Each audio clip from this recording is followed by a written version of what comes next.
Bonjour à tous et bienvenue sur boursicoté.com pour cette nouvelle analyse technique du CAC 40 en clôture avec une séance qui est venue calmer un petit peu les ardeurs baissières que nous avons depuis quelques jours, puisque sur cette séance il n'y a pas de nouveau plus bas significatif. On est même légèrement supérieur en termes de plus haut par rapport à la séance précédente, mais nous avons quelque chose de très hésitant. Là, Wall Street est plutôt haussier, notamment suite aux résultats d'NVIDIA, on le voit bien d'ailleurs sur le Nasdaq, et au final, nous avons ici une petite configuration de retournement en harami haussier, puisque donc cette bougie très hésitante après une bougie à forte conviction avec très peu d'ombre, et donc au terme de cette séance, le CAC 40 clôture en légère hausse à 8102,33 et gagne 0,13% par rapport à la clôture de la séance précédente. Donc il s'agit d'une phase d'arrêt, on ne peut pas encore parler de retournement. Au niveau des indicateurs techniques, ça reste baissier, les histogrammes du MACD ici passent dans la partie inférieure de leur zone d'évolution,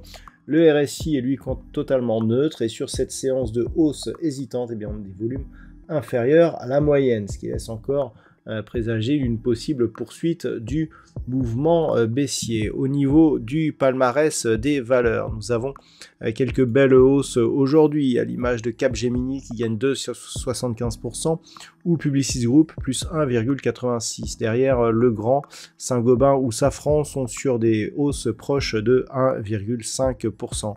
Au niveau des plus fortes baisses, on retrouve Eurofins Scientifique qui perd 3,61%, Téléperformance perd 2,85%, derrière Edenred, Dassault Systèmes ou Pernod Ricard sont sur des baisses inférieures. Donc on le voit, il n'y a pas de réelle conviction, ni dans cette phase d'accélération baissière. Ici, on avait des volumes tout juste égaux à la moyenne sur les plus fortes séances, et là, ici, sur cette phase d'hésitation qui pourrait nous donner un signal de rebond, on a des volumes inférieurs à la moyenne. Alors, on reste dans un biais qui est neutre, mais qu'il faut relativiser. Regardez, si je fais la comparaison avec le CAC 40 Global Return, voilà, ce que l'on voit, c'est qu'on n'est plus dans ce range ici défini par la zone de point haut, 24 950 là en gros. Si on repasse sur le CAC 40, on avait donc cette zone de point haut, et si on projette, on a sur les zones de point haut que l'on a marqué il y a peu. Sur le Global Return, on voit que l'on a cassé justement cette zone, et que justement ce qui est intéressant, c'est que cette phase de consolidation nous ramène sur celle-ci, mais sur une résistance qui est devenue support.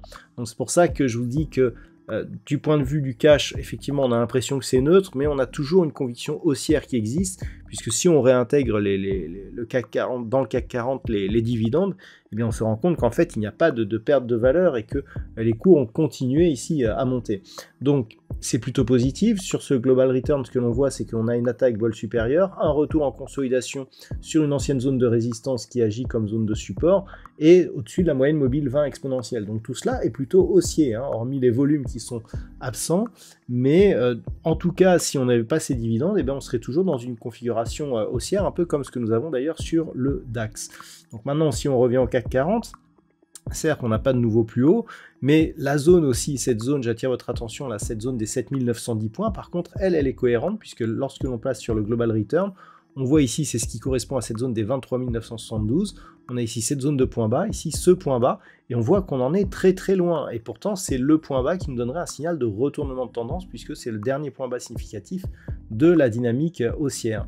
Donc, ce niveau, il est toujours le même, donc 7910 ici, c'est relativement loin, ce n'est que sous ce niveau que l'on aurait un vrai retournement de tendance, avec donc ici sur cette vue, deux points hauts significatifs assez proches. Si on casse ici ce point bas intermédiaire, globalement, on pourra avoir une accélération, mais voilà, c'est à pondérer avec le fait que,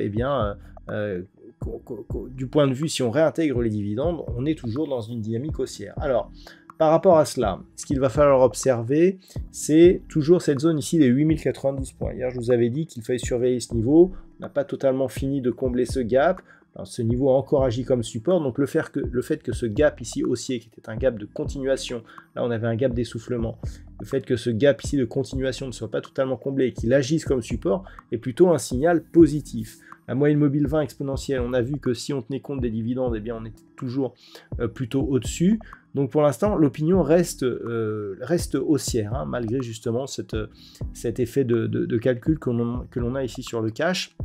Mais il faut surveiller cette zone des 8092, c'est cette zone qui en cas de comblement nous donnerait un signal d'une dégradation donc, de la dynamique haussière. Pour l'instant on reste haussier, on repasserait avec une condition meilleure si les cours repassaient ici au-delà des 8145 points, mais c'est au-dessus ici des 8215 et surtout sur une rupture haussière des 8250 points que l'on aurait un vrai signal de continuité de la tendance moyen terme. On a eu ici une impulsion, deux impulsions.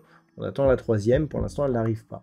Donc voilà les niveaux à surveiller pour demain. En termes de statistiques, la configuration est nous donne assez peu d'occurrences, hein, c'est-à-dire qu'on a eu très peu de cas similaires depuis donc une vingtaine d'années. Donc on retiendra plutôt ce que nous avions comme statistique hier, à savoir ici une phase de baisse qui pourrait être suivi d'une phase de temporisation et un rebond donc qui pourrait intervenir la semaine prochaine. Voilà donc ce que l'on peut dire sur cette analyse technique. Je vous souhaite de passer une très bonne soirée. On se retrouve dès demain pour d'autres analyses techniques, toujours sur le site boursicoté.com.